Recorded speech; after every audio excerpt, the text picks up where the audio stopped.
Hello everybody. This is my top 15 list of biker gear items that every rider should have. Stay tuned.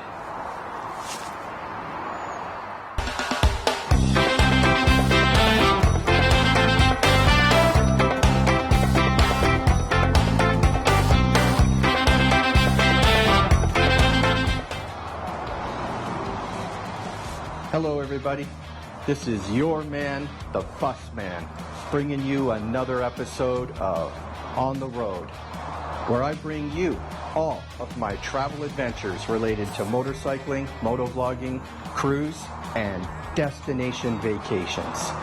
So before I begin, I would just like to thank all of my new subscribers for subscribing to my channel. I do appreciate it. For those of you who have not yet subscribed, why not consider becoming one of my roadies and hitting that subscribe button, hit that bell for future notifications. So without further ado, pitter patter, let's get at her. Today I'm going to be sharing with you the top 15 items related to motorcycling that I carry with me all the time when I take my road trips. If you're a new rider, then pay close attention. Hopefully you'll find this informative. And some of these items can be a little expensive, others not. This is my 2016 Harley Davidson Road King. And a couple of bonus items. These are things that are attached to the bike, so they're not necessarily items that I bring with me on every trip, but I do have them. So attached to my handlebars here, I always like to have my drink holder. I find this very useful, especially when you're cruising down the road in between stops. If you're in a hot desert climate, or you can just reach over, grab your bottle of water or whatever you happen to be drinking. Makes it easy. It's within hand's reach. You can always have one hand on the bar. It's easy peasy. The other thing I have here is this is a rider's claw. It's a cell phone holder. As you can see, it's custom made for each type of phone with the case that you have. They make them for all makes and models of bike.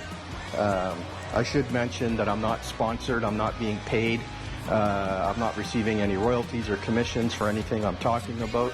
So from a financial perspective, it makes no difference to me if you actually go out and purchase these or not. The purpose or the intent of my sharing these items with you is to enhance your riding experience, to enhance your safety while you're riding. And yeah, so that's my reasoning for going over a couple of these items. The other thing that I have, which will be related to my first item on my list, is motorcycle luggage. You can never underestimate the value of having good motorcycle luggage. So what I started with here is my tank bag. It's magnetically attached, so it comes right off. It has a handle on it, a carry handle on the top and the bottom.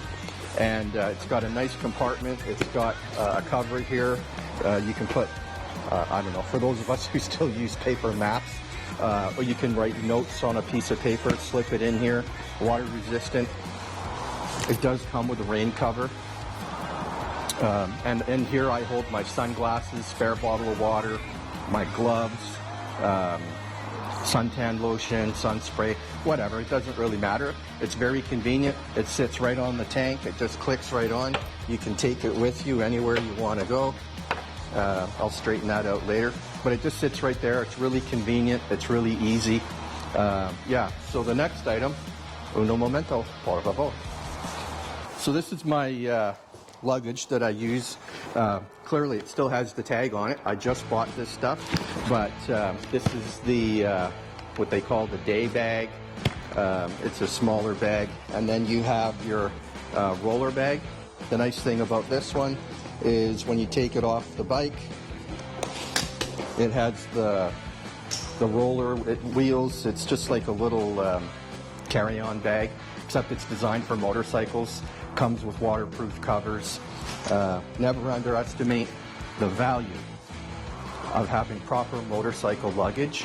You know, if you're going to Sturgis, or you're going to Daytona, or you're doing a ride down to Utah, California, Nevada, wherever you're going, having good luggage, it's the bomb.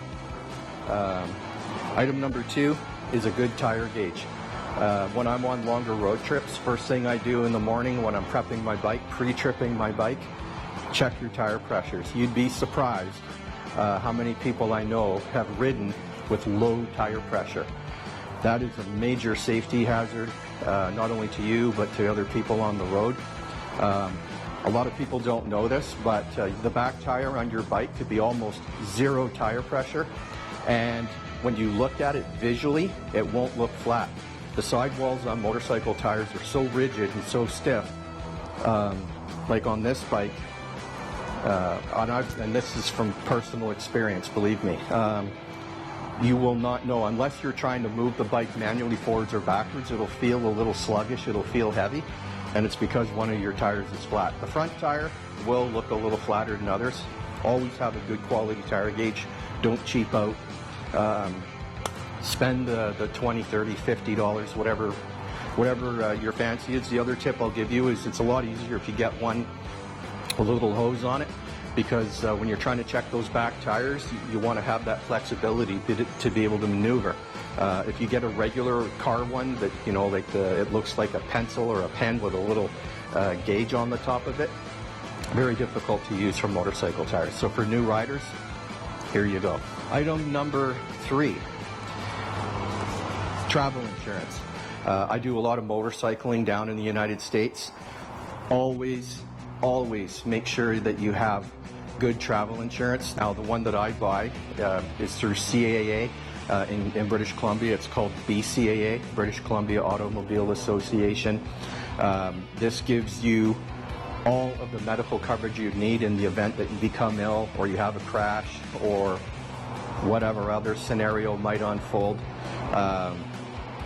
The other thing, again, BCAA, this is my Gold Card membership. I strongly recommend to all riders, new and experienced, get one of these. It's not that expensive. I think it's, what do I pay? Like $100 a year in Canadian. The key with this, with the Gold membership with BCAA, is it covers motorcycles.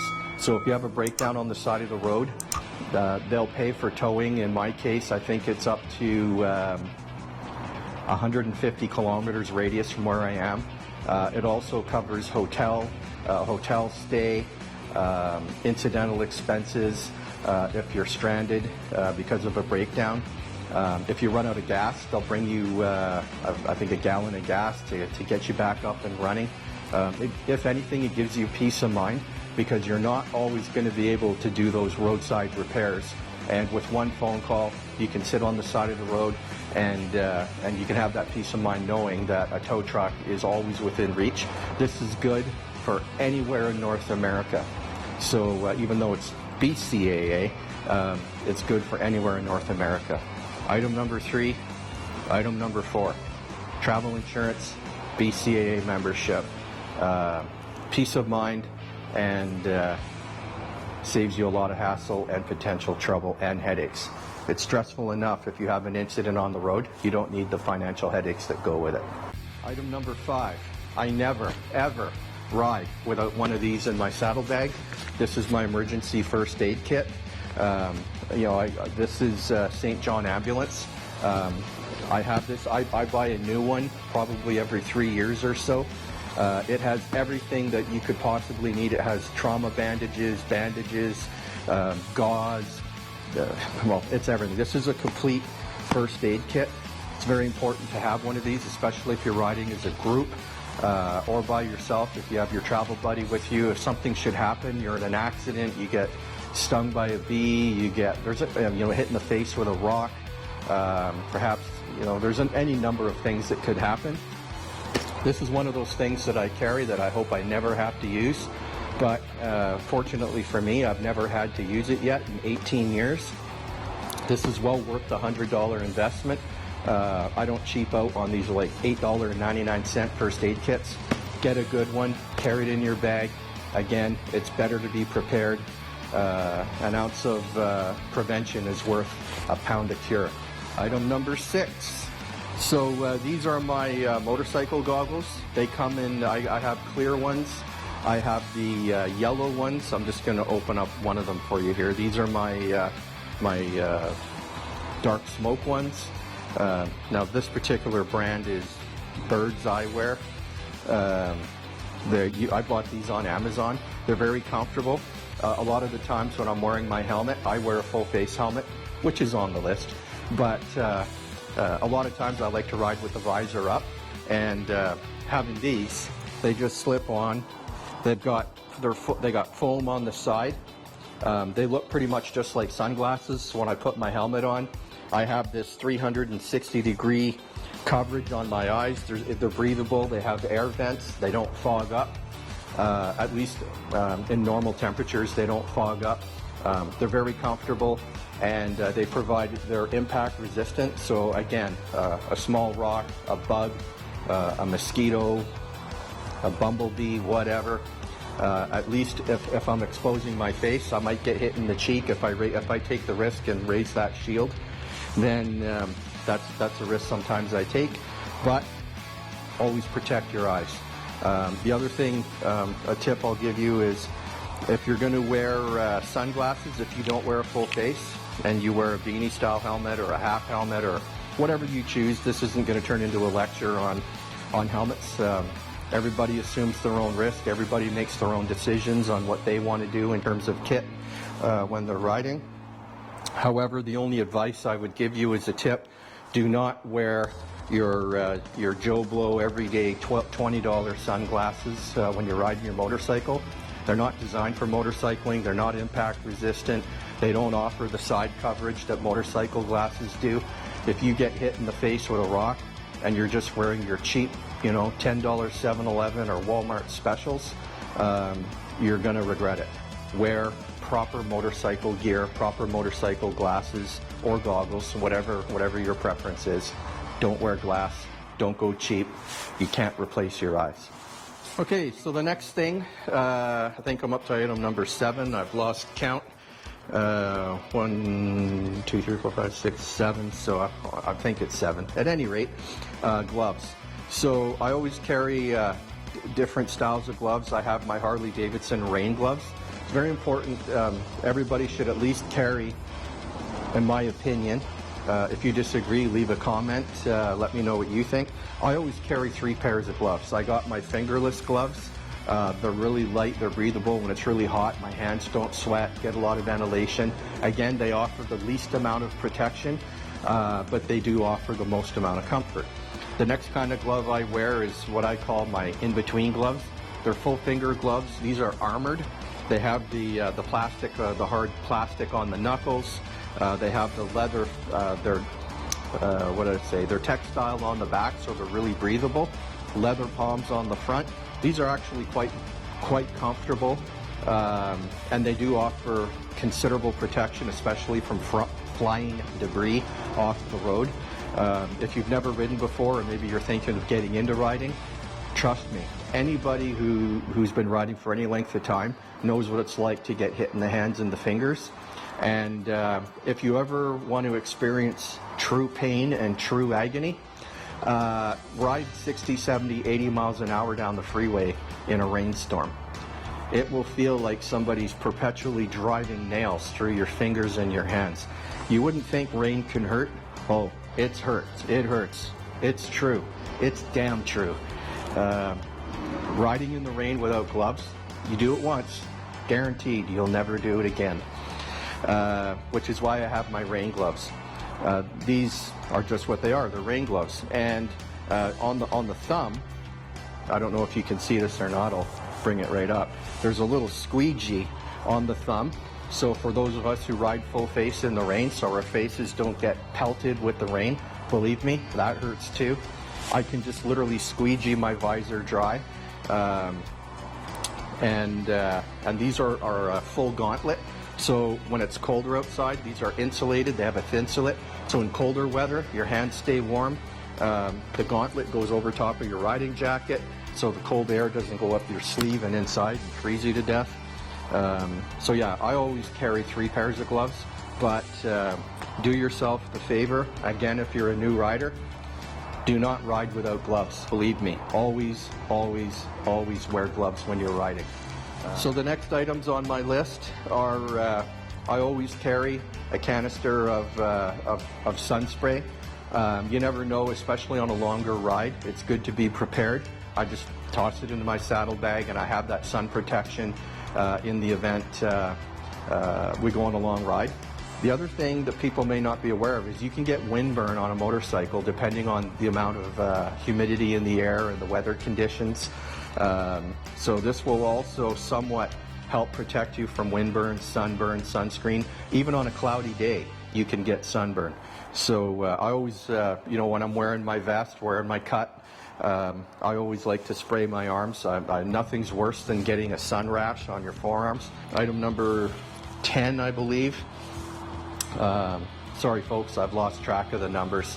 I don't have a script in front of me today. I'm just going ad hoc. So I do know there's 15 items, so I'll proceed to the next one. I always carry this Rain-X. Get the plastic one, or I'll bring it closer in the event that you can't see it. I always carry a bottle of Rain-X plastic for two reasons. One, I do my windshield, so if I do get caught in a rainstorm, the water will literally just beat off my windshield. It enhances visibility. I also use this on my visor. It's amazing how well you can see through your visor. This does actually work on motorcycle visors. So again, the next two items, sunscreen, and always carry a bottle of Rain-X in your bag so that you can make sure if you get caught in that inclement weather, you have your your windshield and if you're full face, your visor. The next item that I always pack in my cruiser, I always carry about 6 or 7 of these bungee cords. When you're on a trip, for example, if a luggage strap breaks or if you purchase something you want to attach to your bike, maybe these things have so many uses. I could go on for probably an hour just on these. It's better to have them than not have them. They're really lightweight. They don't take up any space. I always like to have, and these come in different lengths. I have some that are probably 24 inches long or so. I have this is my shortest one, and as you can see on my bike, I have a luggage rack on the back. I've got the sissy bar and the passenger backrest. Most of the time I'm riding solo, so I have lots of space and methods to put stuff on my bike, and here's how I attach it. These things are really strong, and they work very well. 3 more items on my list.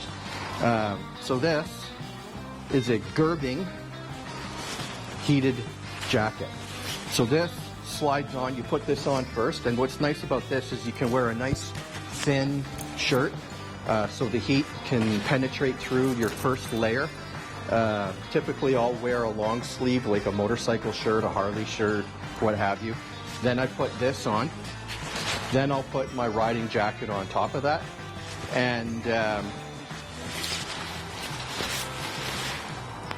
And those 3 layers, I've ridden in below 0 temperature.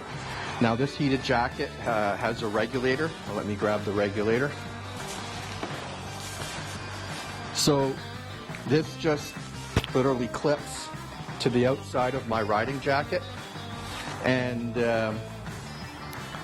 these plug in, one plugs into the motorcycle.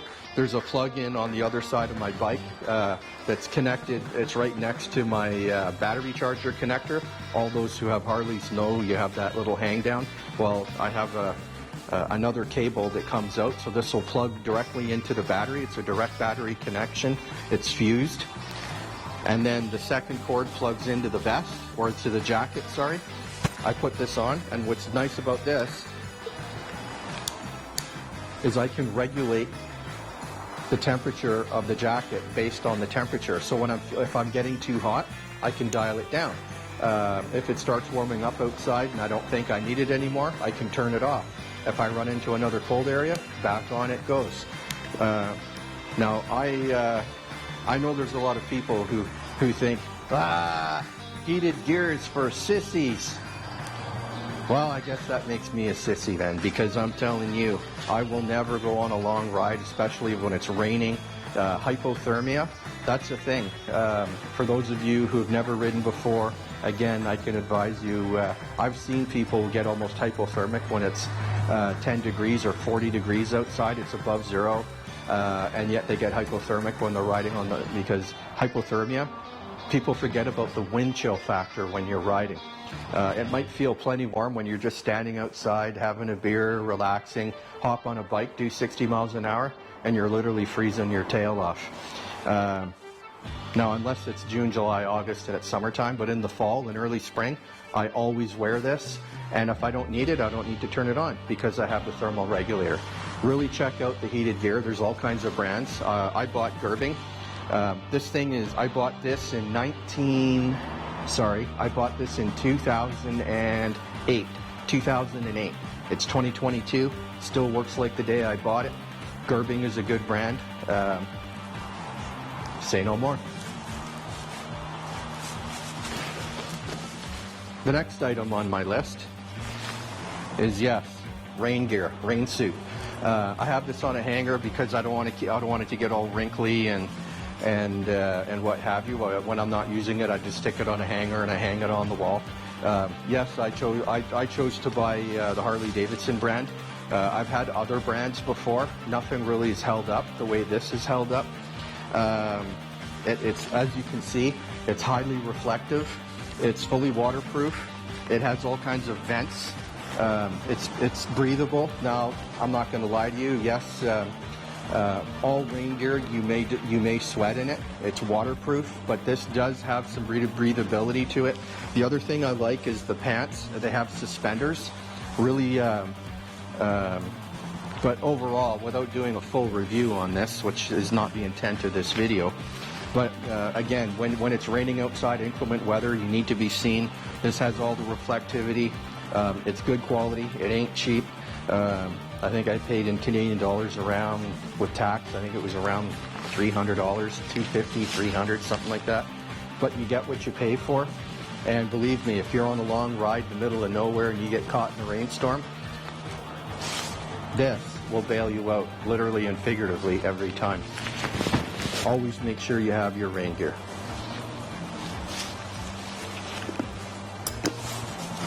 The next item on the list is motorcycle helmet. Now, regardless of what your personal preference is, to each their own. This isn't preach with the bus, man. This is just guidance and advice. I've been riding for 18 years, and you will never, regardless of the local regulations, see me riding without a helmet. Always have a brain bucket. You only got one of these, and you don't want to get, if your head hits the ground, it ain't going to be a pretty picture. I've seen a number of videos and stories on the media where people are killed riding bike, where if they've been wearing a helmet, they at least would have had a fighting chance. Again, nothing's guaranteed in life. We all take chances. As I've said in other videos, you can get hurt walking your doggy. So I choose to use a modular helmet, so it's full face, and this is why I wear the goggles, because sometimes I'll pull the visor up, and then sometimes I'll just put the visor up. And as you can tell, inside, bonus content, I have the Sena Bluetooth communication system, so I can hands-free make and send and receive phone calls, send and receive text messages. It does all kinds of voice command. I can Bluetooth connect to my iPhone and stream music right into my helmet.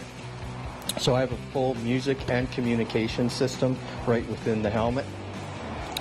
This is the bomb. Again, I chose to go with a Shoei. This particular helmet was, in Canadian dollars, was about $900 Canadian. I buy a new helmet every 5 to 6 years, so I'm almost coming due to buy a new one. But again, always wear a brain bucket, even if you're just wearing a half helmet, or who knows. There's all types of different options out there.